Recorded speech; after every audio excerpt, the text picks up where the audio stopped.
This is OwlUp, where learning happens in minutes, not hours. For a deeper journey, explore all our courses at owlup.co. Now, let's dive in.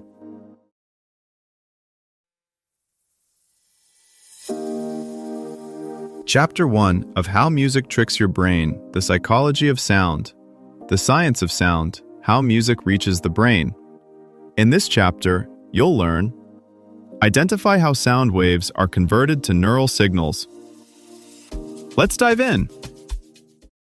Your brain can detect the wobble of a sound smaller than an atom of gold, yet it turns that ghost-tiny motion into tears, goosebumps, or a dance move in your kitchen. In the next few minutes, we'll step inside that journey from silent vibration to felt emotion. That sensitivity isn't just a party trick of biology. It's the entry ticket for music to hijack your nervous system. By the time a song arrives in your awareness, it has already been sliced into frequencies, tagged with timing markers, and cross-checked against a lifetime of listening. Your auditory system is less like a passive microphone and more like a panel of ruthless music critics, deciding in milliseconds what's meaningful and what's noise. This episode zooms in on that decision-making. Why do drums feel so physical, while a violin line can feel almost like language? How does your brain separate a singer's voice from the crowd behind them, or latch on to a bass line in a messy mix? We'll follow the trail from eardrum to cortex, and then into the circuits that predict, reward, and sometimes overload, showing how just sound becomes structure, expectation, and emotion. Your hearing range may span 20 to 20,000 hertz, but your brain doesn't treat all those frequencies as equals. Most of the musical action sits in a tighter band, roughly 60 to 5,000 hertz, where speech, melody, and rhythm overlap. Within that window, tiny shifts matter. Hair cell tips in the cochlea move less than a billionth of a meter to flag a note as on pitch, and auditory nerve fibers fire up to 1,000 times a second to preserve timing fine enough to locate a snapping finger in the dark.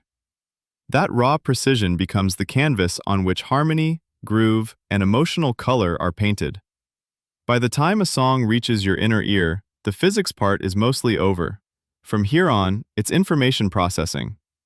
The cochlea doesn't just hear a note. Different sections along its spiral respond best to different frequencies, so a chord from a piano becomes a pattern of activation spread along that curve. Low notes near the apex, high notes near the base. That pattern is turned into spikes in thousands of auditory nerve fibers, each tuned to a narrow frequency band and precise timing. Those spikes don't travel as a single stream.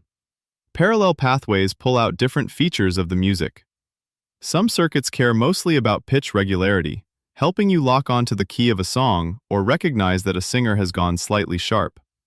Others specialize in onset and offset, exaggerating the edges of sounds so you hear a snare hit as crisp and separate from the reverb tail behind it. Yet another set emphasizes changes, like a sudden filter sweep in electronic music, so your attention jumps to what's new. In the brainstem and midbrain, timing becomes a superpower. Neurons compare left and right ear input on the scale of microseconds, giving you a 3D sketch of where sounds sit in space. That's how a live recording can feel wide, with the crowd, guitar, and hi-hat occupying distinct locations in your head. These early stations also adapt dynamically. If the background is loud and continuous, they downweight it and highlight transient details, which is one reason you can still follow a melody in traffic noise. When signals hit auditory cortex, the representation shifts from what frequency, what time, to what pattern, what category. Pop hooks that reuse common interval shapes are easier for these neurons to group and store.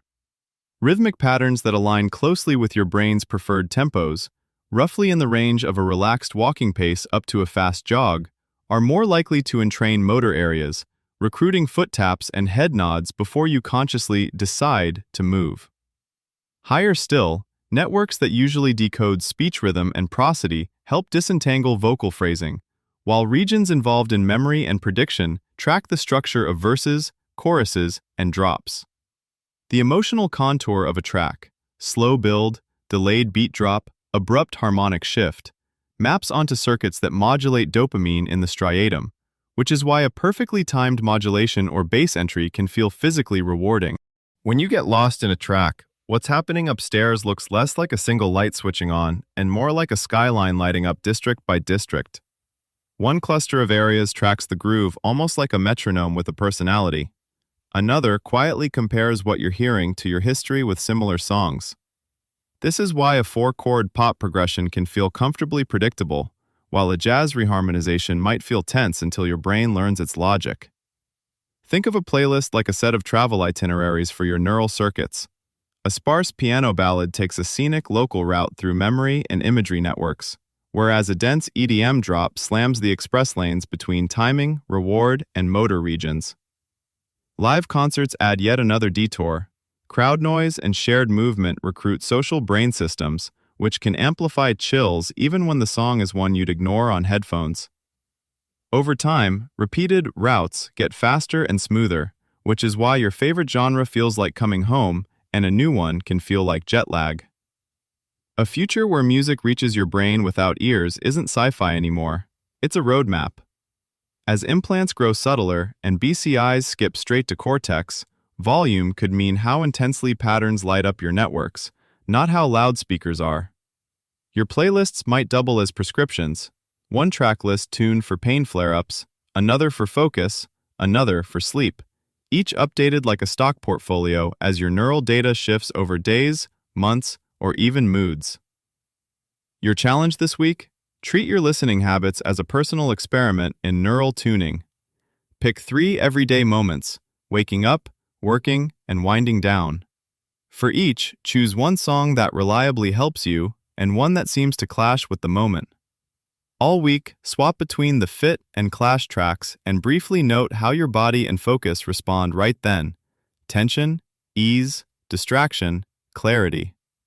By the weekend, you'll have a rough, real-world map of how different sound patterns nudge your own brain state. The next twist? Your brain's sound maps aren't fixed decor. They're under renovation every time you replay a favorite track. Like a city adding bike lanes where people already ride, practice and habit carve smoother paths for certain rhythms and harmonies. That means playlists aren't just mirrors of your mood. They're quiet tools for reshaping it. Start with this tiny habit. When you press play on any song today, quietly name one instrument you hear out loud, like, "I hear the bass," or, "That's the hi-hat." Then, take one slow, deep breath while you listen just to that sound for 5 seconds. That's it. No journals, no timers, just a 5-second sound zoom in to train your brain to notice how music is built.